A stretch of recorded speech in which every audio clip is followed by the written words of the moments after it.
il y a quelque chose d'essentiel qui s'est dit pour moi ce matin et qui mériterait d'être entendu par un certain nombre de directeurs et de directrices de musées qui se désespèrent de ne pas pouvoir toucher le public, de ne pas avoir assez d'hétérogénéité dans les publics qui viennent au musée.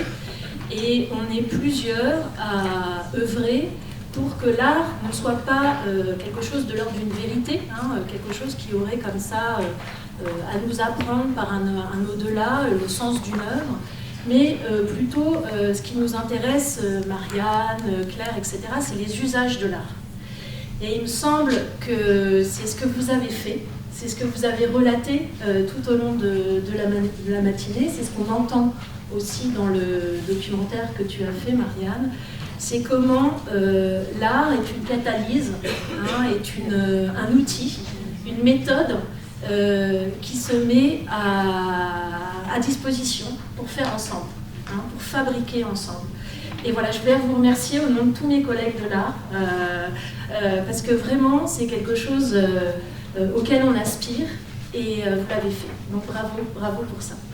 Et Maria, je voulais qu'on revienne sur le documentaire qu'on a tous vu ce matin, parce que tu dis une chose très belle, tu dis que finalement l'œuvre de cette commande, c'est la parole. C'est les paroles qui circulent. Et peut-être que le documentaire, finalement, c'est une collection que tu montres de toutes ces paroles, et qui plus est des paroles qui s'autogénèrent. C'est pour ça que la commande n'en finit pas. C'est parce que pour montrer cette collection qui est diverse, qui est ample, qui est fertile, comme ça, eh bien, il faut produire un certain nombre d'objets. Donc les objets sont dans quelque chose de très processuel et s'auto-fécondent au fur et à mesure de cette collection de paroles. On a entendu ce matin pourquoi les mamans ne parlent pas français. On a entendu aussi quelque chose qui m'émeut beaucoup, c'est pourquoi quand je parle dans une autre langue, on ne me perçoit plus comme je suis, mais comme quelqu'un d'autre. La question de la performativité du langage qui fait apparaître autre chose de soi. Et je voulais savoir comment tu avais fait pour construire ce documentaire, parce qu'il a bien fallu faire des choix. Et il a bien fallu, à un moment donné, séquencer. Apparaît une aventure de 2 ans, donc c'est quand même une certaine endurance, c'est quand même un certain rapport au temps, et avec toutes ces propositions qui étaient devant toi, à l'écran. Alors c'est une vaste question. Donc comme je l'ai dit ce matin, j'ai commencé à filmer les ateliers, pas du tout dans l'ambition de faire un film, mais pour garder en mémoire, pour archive, la parole des élèves que j'ai rencontrés, et aussi pour établir une atmosphère de concentration dans les salles de classe. Et puis voilà, au fur et à mesure, je me suis prêtée au jeu. J'ai commencé à essayer de bien filmer, ce qu'on appelle bien filmer. Et puis, à l'origine de la commande, on m'a commandé une œuvre protocolaire. Finalement, j'en ai généré 5 plus un film. Et ce film, il est là aussi peut-être pour montrer à l'extérieur de la classe ce qui se passe dans la classe. Et ce qui s'est passé aussi entre les élèves et moi. Et pour moi, c'était important évidemment de montrer ça, puisque quand on va voir une exposition, on voit des photographies, des objets, on ne voit pas ce qui se passe en fait dans le réel. On n'a pas accès en général aux petits mots, aux petits regards, aux gestes du corps, que tout ça a généré. Et pour moi, ça c'était hyper important de le mettre en lumière à un moment. Donc c'est pour ça que j'ai décidé de faire un film, mais je sais pas, il y a 9 mois je crois, que j'ai vraiment pris la décision de faire un film avec tout le matériel que j'ai enregistré. Et donc là, voilà, j'ai commencé à solliciter des techniciens, donc des gens qui sont venus avec moi faire des prises de vue. J'ai aussi travaillé en post-production avec un monteur, un technicien son, image, un étalonneur, enfin tous les gens qui travaillent dans le cinéma. Et puis le film, il s'est vraiment créé au moment du montage, parce qu'au moment du montage, on se retrouve avec, je sais plus, je crois qu'on a 200 heures de rush. Et donc on a commencé par tout revisionner avec mon monteur. Donc ça nous a pris 2 semaines et demie. Et tous les jours, hors dimanche, on a regardé des choses, on a réécouté les élèves. J'avais l'impression de vivre avec eux. Et puis au fur et à mesure du visionnage, on a pris des décisions, il y a des questions qui se sont dégagées. Et finalement, on aboutit à un film de 45 minutes, ce qui est déjà pas mal. Et puis j'ai pris là aussi la décision de mettre en avant certaines paroles de certains et certaines, parce qu'il me semblait, non pas que leurs paroles étaient plus importantes ou intéressantes, mais qu'elles étaient symptomatiques, que c'était quelque chose que j'avais vu plusieurs fois, que j'avais entendu plusieurs fois. Donc c'est pour ça qu'on voit 5 élèves principalement prendre la parole, mais c'est parce qu'ils étaient révélateurs en fait de quelque chose que j'ai observé tout au long de ces 2 années. Il y a une autre notion que tu as soulevée qui m'intéresse beaucoup, c'est cette belle image du côtoiement que tu définis par une phrase toute simple mais tellement lumineuse qui dit « se tenir côte à côte ». Voilà. Et dans se tenir côte à côte, il y a ce vide, hein, et en même temps toute la physicalité d'être ensemble. Et quand on reparlait un peu du processus comme ça de création, mais aussi de faire ensemble, tu me disais que quand tu arrivais dans la classe avec cette idée de fabriquer ensemble, tu réalises aujourd'hui que tu étais porteuse d'un imaginaire sur l'enseignement qui était lié à ta propre expérience d'enseigner, quand tu étais petite fille à l'école, et que de l'autre côté, les élèves, les enseignantes avaient aussi leur propre imaginaire sur un artiste, le travail d'un artiste, l'économie de l'art, etc. Est-ce que tu veux bien nous parler de ce contexte préalable à votre travail ? Alors, moi j'ai été ce qu'on appelle une bonne élève, hein.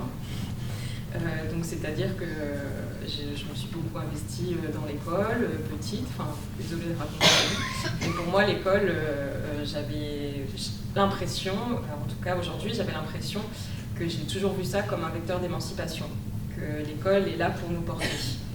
Et je suis venue au collège et au lycée avec cette idée-là, que j'allais rencontrer aussi des enfants qui étaient dans la même dynamique. Et évidemment qu'il y a autant de postures que d'élèves, hein. Ce serait intéressant d'ailleurs de vous entendre sur ces questions. Comment est-ce que vous voyez l'école? Est-ce que vous la subissez? Est-ce qu'elle vous porte? Mais voilà, mais en tout cas, je me suis rendu compte que l'école avait beaucoup évolué, alors que je ne suis pas assez vieille, hein, mais que je ne retrouvais pas en tout cas l'ambiance ou le désir que j'avais pu éprouver moi à l'époque. Je sais pas si ça marche, que j'avais pu éprouver à l'époque. J'avais l'impression, en tout cas pour beaucoup d'élèves, que l'école c'était une contrainte. Pas de réaction. Pas pour tous, hein, mais... Et voilà, et comment est-ce qu'on recrée du désir? Comment est-ce qu'on recrée du désir en plus dans une période de Covid, c'est-à-dire où on a la moitié du visage qui est masqué, où on doit se tenir à distanciel, où on n'a pas le droit de bouger de son bureau, où on n'a pas le droit de se partager du matériel? Comment est-ce qu'on crée du côtoiement, de la circulation dans ce contexte-là? Et donc ça a aussi fait partie de la commande, mine de rien, ça fait partie du contexte, et il a fallu aussi négocier avec ça.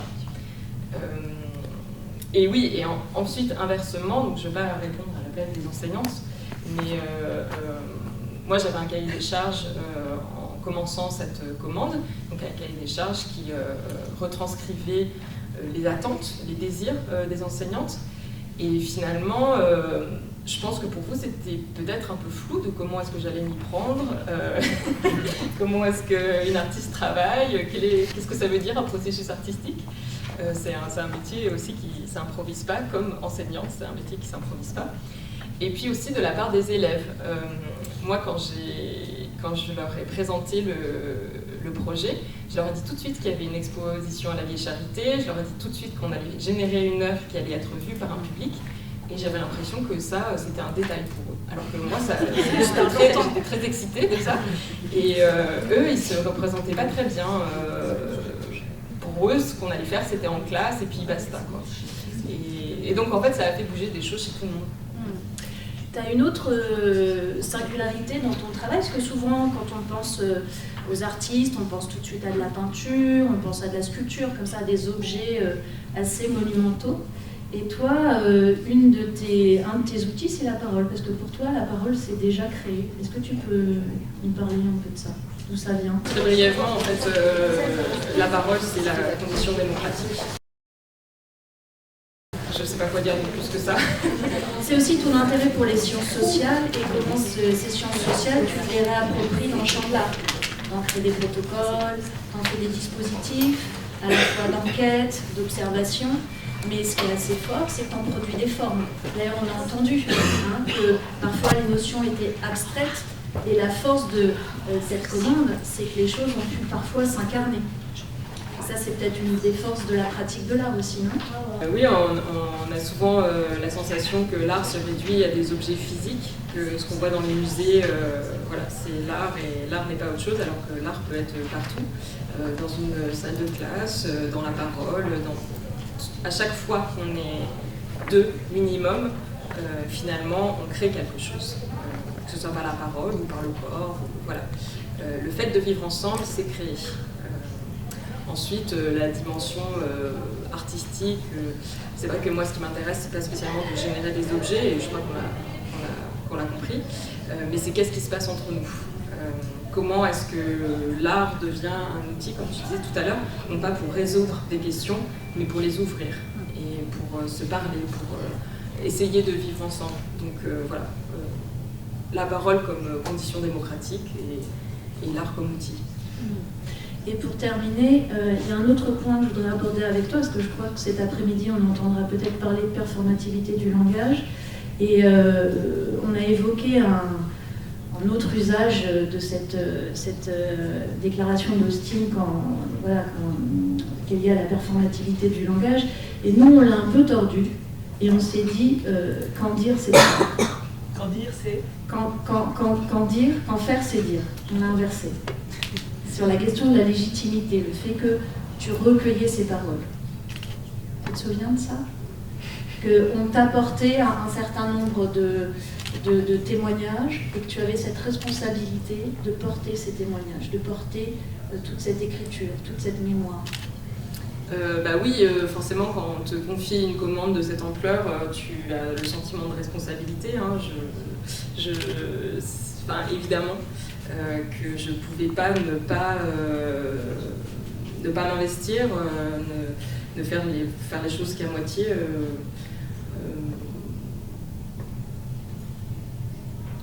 Ouais.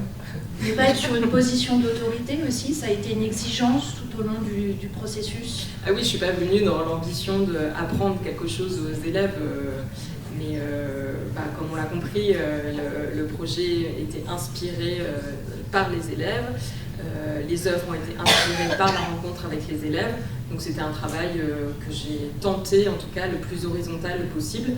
Sur la seule image que j'ai montrée des ateliers, on me voit au tableau, alors qu'en fait j'étais très peu au tableau. D'ailleurs, je bougeais pas mal les tables et les chaises en arrivant pour déconstruire la salle de classe. Souvent, je les faisais travailler soit en îlot, soit voilà. Bon, je faisais aussi ce que je pouvais dans cette période Covid, mais le but, c'était pas de reproduire le schéma de l'apprenant et de l'enseignant, mais voilà, d'essayer de travailler de manière plus dynamique et horizontale. Et juste encore une dernière chose, mais c'est très important dans le projet, quand tu es arrivé pour la production de la phase recherche de ce projet, il y avait eu une nouveauté au ministère qui était la création d'un ministère de l'identité nationale. Et toi, tu es arrivé avec cette actualité et tu es arrivé dans ce projet-là. Et ça a été aussi important, je pense, comme curseur et comme marqueur, même si tu dis que tu n'es pas une artiste engagée, tu n'es pas artiste activiste, mais tu avais envie, quand même, à ta façon, de, répondre à cette actualité. Donc, je pense que tu fais écho au ministère qui avait été créé par Sarkozy, donc ce ministère de l'Éducation nationale et de l'immigration, tout d'un bloc. En France, on a une histoire de l'identité nationale. Oui, de l'identité nationale. De l'éducation. Waouh. Bon, alors tout le monde a compris que c'était un lapsus, révélateur peut-être. Mais oui, du coup, je sais plus ce que je voulais dire.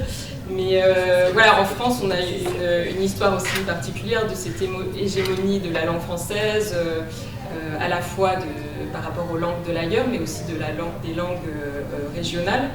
Et comme Madame Odile Aubert l'a dit tout à l'heure, j'ai beaucoup apprécié ce que vous avez dit, hein, que l'école aussi se remet en question et